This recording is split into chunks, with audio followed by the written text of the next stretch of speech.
తనకి కొడుకు పుడితే ఫేమస్ క్రికెటర్ని చేయాలనేది ఒక తండ్రి ఆశ.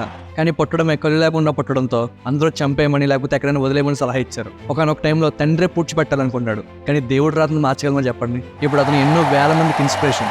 అంతేకాదు మన ఇండియన్ ప్రెసిడెంట్గా పనిచేసిన ఏపీజే అబ్దుల్ కలాం గారిని కూడా ఆయన ఇన్స్పైర్ చేసిన వ్యక్తి. Use creativity leads to thinking provides knowledge makes you great. So I want to make it clear today that sight is for the eye and vision is for the mind. అని చెప్పి ఆయన మాటలు కొన్ని లక్షల మందికి inspiration. కేవలం తన కళ్ళు లేవు అన్న ఒకే ఒక్క రీజన్తో ఐఐటి అతను రిజెక్ట్ చేసింది. కానీ ఇప్పుడు అతను 100 కోట్లకు పైగా వాల్యూ చేస్తున్న కంపెనీకి CEO.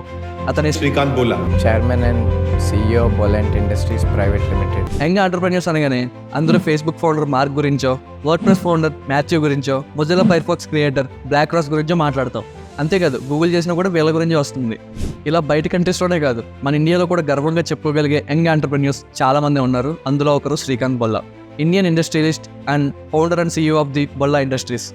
MITలో చదివిన ఫస్ట్ విజువల్లీ ఇంపైర్డ్ స్టూడెంట్ అతను. Srikanth childhood journey. July 7, 1991 Andhra Pradesh Machilipatnam దగ్గరలోని సీతారాంపురం అనే ఒక చిన్న విలేజ్లో ఒక ఫార్మర్ ఫ్యామిలీకి శ్రీకాంత్ పుట్టారు. అయితే అతను పుట్టే టైంకి వాళ్ళ family annual income Gives them just 20,000 rupees a year. అంటే నెలకు 1667 రూపాయలు. అంత పేదరికంలో బతుకుతున్న వాళ్ళకి శ్రీకాంత్ పుట్టడంతో $1 మిలియన్ లాటరీ తగిలినంత ఆనందపడ్డారు. శ్రీకాంత్ ఫాదర్కి క్రికెట్ అంటే చాలా ఇష్టం. అందుకే కొడుకు పుట్టడం తెలియగానే తన కొడుకు కూడా ఒక గొప్ప క్రికెటర్ అవ్వాలని ఇండియన్ క్రికెట్ లవర్స్ అందరూ చీకా అని పిలుచుకునే శ్రీకాంత్ పేరు పెట్టారు. శ్రీకాంత్కి మొదటిసారి స్నానం చేయించి కిరోసిన్ లాంతర్ లైట్లో చూసినప్పుడే అతనికి చూపు లేదన్న విషయం తెలిసింది. దాంతో చుట్టుపక్కల వాళ్ళు, relatives The whole world shattered in front of my mother. People said, just throw him away, you will get more kids. అని రకరకాల మాటలు అన్నా అవేవి పట్టించుకోకుండా ఎంతో ప్రేమగా శ్రీకాంత్ని పెంచారు. శ్రీకాంత్ చిన్నప్పటి నుంచి కూడా చదువులోనూ ఫస్టే, అదర్లో కూడా ఫస్టే. అందరు పిల్లలాగే యాక్టివ్గా ఉన్నా సరే శ్రీకాంత్ చూడలేడు అని ఒక్క రీజన్తో తనని ఎక్కువగా ఆడుకునిచ్చేవారు కాదంట. శ్రీకాంత్ అలాంటివన్నీ పట్టించుకునేవాడు కాదు. పొలం పనుల్లో వాళ్ళ ఫాదర్కి తోడుగా ఉండేవాడు. వాళ్ళ మదర్ గేదెలకు పాలు పితికే టైంలో హెల్ప్ చేసేవాడు. తన అమ్మమ్మతో కలిసి కబుర్లు చెప్పుకోవడం, ఇలా అన్నింటిలోనూ ఏదైనా చేయగలను అనే కాన్ఫిడెన్స్తో ఉండేవాడు. శ్రీకాంత్ చదివే స్కూల్ వాళ్ళ ఇంటికి 5 కిలోమీటర్ల దూరంలో ఉండేది. నాకు కళ్ళు కనిపించవు, నేను వెళ్ళలేనని బాధపడకుండా ఫిజికల్గా, సొసైటీ పరంగా ఎన్ని ఇబ్బందులు వచ్చినా ధైర్యంగా నిలబడి రోడ్లు సరిగ్గా లేకపోయినా రోజు స్కూల్కి నడుచుకుంటూ వెళ్ళేవాడు. హైదరాబాద్లో డెన్వర్ స్కూల్ అంటే బ్లైండ్ చిల్డ్రన్ కోసం ఒక స్కూల్ ఉందని, అక్కడ జాయిన్ చేస్తే బాగుంటుందని శ్రీకాంత్ వాళ్ళ మేనమావే చెప్పడంతో అక్కడ జాయిన్ చేయించారు. దామోదర్, నా మాట విను. హైదరాబాద్లో ఒక స్పెషల్ స్కూల్ ఉంది. అబ్ శ్రీ పే థోడా జ్యాదా ధ్యాన్ దేనా పడే. ఎవ్రీ ఇయర్ క్లాస్లో ఫస్ట్ వచ్చేవాడు. బ్రెయిన్ కూడా చాలా ఫాస్ట్గా రాయడం, చదవడం నేర్చుకోవడంతో పాటు చెస్ ఆడడం కూడా నేర్చుకున్నాడు. ఇంటర్ స్కూల్ కాంపిటీషన్స్ అన్నింటిలోనూ పార్టిసిపేట్ చేసేవాడు. హాస్టల్ ఫెసిలిటీస్ ఏమైనా బాగోకపోతే వాటి కోసం ఫైట్ చేసేవాడు. ఇలా సడన్గా ఒక కొత్త అట్మాస్ఫియర్లోకి రావడం, పేరెంట్స్ లేకుండా ఉండడం, మాట్లాడే భాష, టీచింగ్ మెథడ్స్ అంత కొత్తగా ఉండేవి. తన పనులు తానే చేసుకోవడం కష్టంగా అనిపించేది. 1998లో ఒకసారి స్కూల్ నుంచి తప్పించుకుందాం ప్రయత్నం కూడా చేశాడు అనమాట. వార్డెన్ దొరికిపోతే చంప మీద కొట్టి హాస్టల్ రూమ్ నుంచి తాళం వేసుకుని కొన్ని గంటల వరకు తీయలేదంట. అయితే వార్డెన్ అలా చేయడం వల్ల తన జీవితం మారింది అని చెప్పి శ్రీకాంత్ చాలా ఇంటర్వ్యూస్లో చెప్పాడు. కాలేజ్ టైం మెట్రికులేషన్ కంప్లీట్ అయిన తర్వాత శ్రీకాంత్ సైన్స్ చదువుకొని అనుకున్నాడు. కానీ అప్పటికున్న ఎడ్యుకేషన్ రూల్స్ ప్రకారం ఫిజికల్ డిజబిలిటీ ఉన్న వాళ్ళు ఎవరు కూడా సైన్స్ చదివే ఆప్షన్ లేదు. అందరూ ఆర్ట్స్ తీసుకోమని సజెస్ట్ చేసినా సరే వినకుండా కోర్టు ద్వారా ఎడ్యుకేషన్ బోర్డుపై కేసు ఫైల్ చేశాడు. వాళ్ళ టీచర్ దేవిక ఇంకొంతమంది మెంటర్స్ హెల్ప్తో 6 months తర్వాత కేసు గెలిచి సైన్స్లో జాయిన్ అయ్యాడు. అలా ఫస్ట్ ఇయర్లో 98% స్కోర్ చేశాడు. కానీ సెకండ్ ఇయర్లో ఎగ్జామ్స్ రాయడానికి హెల్ప్ చేసిన వాళ్ళు సైన్స్ బ్యాక్గ్రౌండ్ కాకపోవడంతో కొంచెం తక్కువ స్కోర్ చేశాడు. అలా ఇంటర్ కంప్లీట్ అయ్యాక ఐఐటీలో జాయిన్ అవ్వడానికి ట్రై చేస్తే అతను చూపు లేదని ఒకే ఒక్క రీజన్తో అతను రిజెక్ట్ చేశారు. అయితే శ్రీకాంత్ దాన్ని చాలా సీరియస్గా తీసుకున్నాడు. ఫారెన్ యూనివర్సిటీస్లో సీట్ కోసం ట్రై చేసినప్పుడు MITలో సీట్ రావడంతో అక్కడికి వెళ్ళిపోయాడు. వాళ్ళలోనే ఫస్ట్ విజువల్లీ ఇంపైర్డ్ స్టూడెంట్గా MITలో జాయిన్ అయ్యాడు. ఏపీజే అబ్దుల్ కలాం గారు ఇండియాకి ప్రెసిడెంట్గా ఉన్నప్పుడు లీడ్ ఇండియా 2020 మూవ్మెంట్ ప్రోగ్రాంలో కొంతమంది ట్రైబల్ స్టూడెంట్స్ని మీట్ అయ్యారు.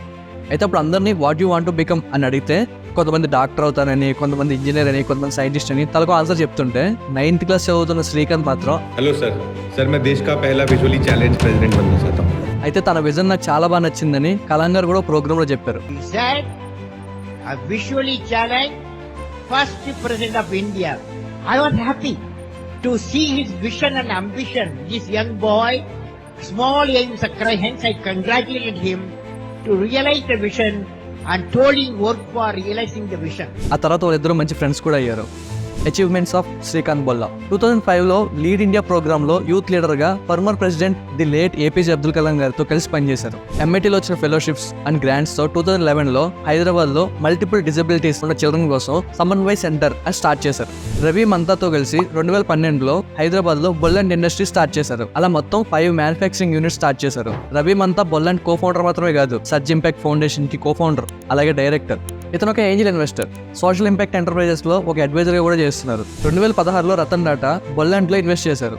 2017 ఫోర్బ్స్ ఏషియా 30 అండర్ 30లో ప్లేస్ అయింది. 2021 వరల్డ్ ఎకనామిక్ ఫోరం ద్వారా గ్లోబల్ లీడర్గా సెలెక్ట్ అయ్యారు. బొల్లాండ్ అండ్ గ్రీన్ సొల్యూషన్స్. MIT నుంచి వచ్చాక శ్రీకాంత్ చూపులేని వాళ్ళందరికీ కంప్యూటర్ కోర్సెస్ నేర్పించి జాబ్ ఇప్పించే ప్రయత్నం చేశాడు. అయితే కోర్సులు నేర్పించినా కానీ వాళ్ళకి జాబ్స్ ఇవ్వడానికి ఎవరు ముందుకు రాకపోవడంతో తనే ఒక బిజినెస్ స్టార్ట్ చేద్దాం అనుకున్నాడు. అలా పుట్టిందే బొల్లాండ్. 2012లో హైదరాబాద్లో ఒక రెసిడెన్షియల్ హౌస్లో 10 లక్షల ఇన్వెస్ట్మెంట్తో eco friendly paper product manufacturing కంపెనీగా స్టార్ట్ అయింది. డంపియర్స్ నుంచి పేపర్ వేస్ట్ ని తీసుకుని వాటి ద్వారా క్రాఫ్ట్ పేపర్స్ ని మ్యానుఫ్యాక్చరింగ్ చేసేవారు. బీటల్ పామ్ లీఫ్ లాంటివి యూస్ చేసి క్వాలిటీ ప్రొడక్ట్స్ అంటే paper based disposable and packaging materials ని తయారు చేసేవారు. అయితే జీరో వేస్ట్ కంపెనీ కాకుండా chemical based food grade adhesives, printing inks, FMCG products ఇట్లాంటి వాటిని కూడా మ్యానుఫ్యాక్చరింగ్ చేసేవారు. ఇప్పుడు బొల్లాండ్ కొన్ని వందల మంది వికలాంగులకు, సొసైటీలో చాలా కింది స్థాయిలో ఉన్న వారికి జాబ్స్ ఇస్తుంది. డైలీ బేస్ లేబర్స్ కి అలాగే పార్ట్ టైం వర్క్ చేసే వాళ్ళకి కూడా అవకాశాలు ఇచ్చే స్థాయికి ఎదిగింది. Special incidents in Srikanth life.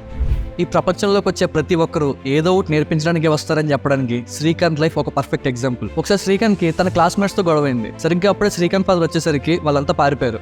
అయితే వాళ్ళ నాన్న అడిగాడు, వాళ్ళంతా కొడుతూ ఉంటే నువ్వు పారిపోకుండా అక్కడే ఎందుకున్నావు అని చెప్పి. శ్రీకాంత్ ఏం చెప్పాడు తెలుసా? कहा भागता नाना, मैं भाग नहीं सकता, सिर्फ लड़ सकता हूँ. ఆ రోజు నుంచి ఈ రోజు వరకు శ్రీకాంత్ లాంటి కొడుకున్నందుకు వాళ్ళ పేరెంట్స్ గర్వపడుతూనే ఉన్నారు. ఐఐటీలో సీట్ రాలేనందుకు మీరు ఎలా ఫీల్ అవుతుందని అడిగితే ఇతను చెప్పిన ఆన్సర్ తెలుసా?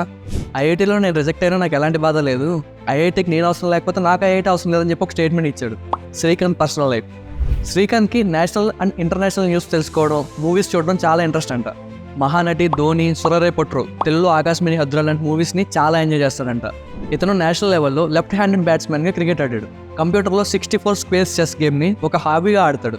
బొల్లా టెక్స్ట్ టు ఆడియో ఫీచర్ని యూస్ చేసి అందరికంటే ఫాస్ట్గా బుక్స్ చదవడం కంప్లీట్ చేస్తాడు. బొల్లా ఎప్పుడు లైఫ్ని కాన్ఫిడెన్స్తో లీడ్ చేస్తాడు. చాలా ఫన్నీగా అందరితో సరదాగా ఉంటాడు. శ్రీకాంత్ వీరస్వాతిని ఏప్రిల్ 2022లో పెళ్లి చేసుకున్నాడు. వీళ్ళ లవ్ స్టోరీ గురించి బొల్లా ఇంటర్వ్యూలో ఎప్పుడు చెప్తూనే ఉంటారు. ఫేస్బుక్లో బొల్లా బేస్బాల్ ఆడే ఫోటో చూసి స్వాతి తనతో మాట్లాడడానికి ట్రై చేసిందని, అలా వాళ్ళ లవ్ స్టోరీ స్టార్ట్ అయిందని చెప్తూ ఉంటాడు. God has been very kind and he has given me more than what I expected అంటూ బొల్లా ఒక ఇంటర్వ్యూలో చెప్పారు. రీసెంట్గా వీళ్ళకి ఒక పాప కూడా పుట్టింది. తనకి నైనా అని పేరు పెట్టారు. డైరెక్టర్ తుషార్ ఎన్నో రోజులు కష్టపడి రవి మంతా హెల్ప్ తీసుకుని శ్రీకాంత్ బయోపిక్ తీయడానికి ఒప్పించారు. అయితే ఈ మూవీలో ఒక సీన్ ఉంటుంది. శ్రీకాంత్ అలాగే రవి మంతా కారులో వెళ్తుంటే ఒక బెగ్గర్ వచ్చి డబ్బులు అడుగుతాడు. రవి తీసివ్వబోతుంటే శ్రీకాంత్ ఆపి ఆ డబ్బులు నాకు ఇవ్వే, నేను అతనికి ఉద్యోగం ఇస్తా అంటాడు. पैसे दे रहे हो? मुझे दो, इसे हम जॉब देंगे. లైఫ్ మీద ఎంత కాన్ఫిడెన్స్ ఉంది అసలు. దేనికోసమైనా పోరాడి గెలుచుకోవాలంతే. సెకండ్ థాట్ లేకుండా లైఫ్ని ఇంత సక్సెస్ఫుల్గా లీడ్ చేస్తూ ఈరోజు అందరికీ ఒక ఐకాన్గా మారిన శ్రీకాంత్కి నిజంగా హ్యాట్స్ ఆఫ్. అన్నట్టు శ్రీకాంత్ మూవీ నెట్ఫ్లిక్స్లో అవైలబుల్గా ఉంది, వెంటనే చూడండి. ఈ వీడియోని చివరిదాకా చూస్తారంటే మీకు నచ్చే ఉంటుంది.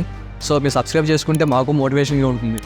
అండ్ ఇంకా ఇలాంటి ఎన్నో ఇంట్రెస్టింగ్ వీడియోస్ మీరు చూడగలుగుతారు. శ్రీకాంత్ సక్సెస్ స్టోరీ మీకు ఎలా అనిపించిందో కామెంట్లో మెన్షన్ చేయండి. మరో ఇంట్రెస్టింగ్ వీడియోతో మళ్ళీ కలుద్దాం.